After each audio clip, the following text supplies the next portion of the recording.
याबरोबर वळूया पुढल्या महत्वाच्या बातमीकडे। पुढची बातमी सुद्धा अकोल्यातली आहे। इमारत दुर्घटनेचीच आहे। अकोल्यातील जीर्ण एक मजली इमारत कोसळलेली आहे। काली मशीद परिसरातील इमारत अचानक कोसळली। या दुर्घटनेत कोणतीही जीवितहानी नाही। इमारतीखाली उभ्या 3 दुचाकींचं मात्र अतोनात नुकसान झालेलं आहे।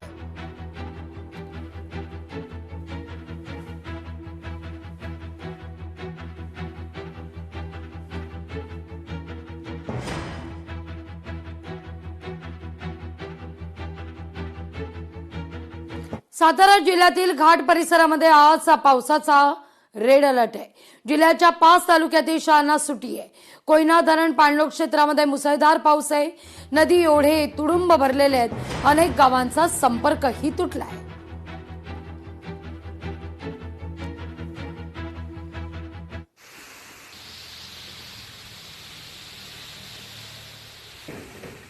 सातारा जिल्ह्यातील घाट परिसरात मुसळधार पाऊस।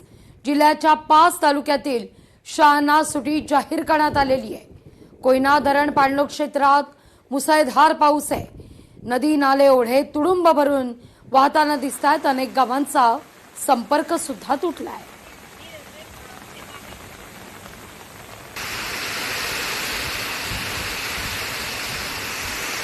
साताऱ्यातल्या घाटमाथा या परिसरातली ही दृश्य आपण पाहतोय।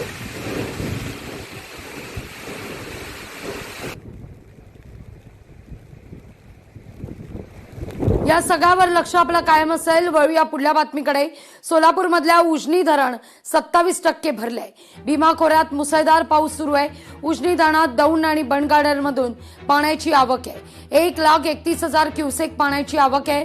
सोलापूरमधील शेतकऱ्यांमध्ये आनंदाचं वातावरण आहे।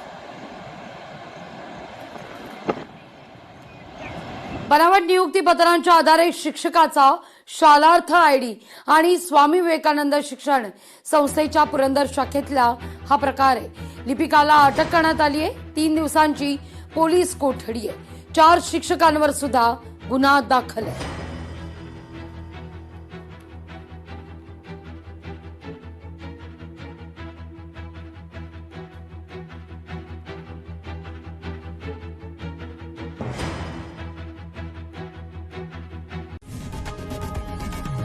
लोकशाही मराठी ऐका, पहा, जागरूक रहा।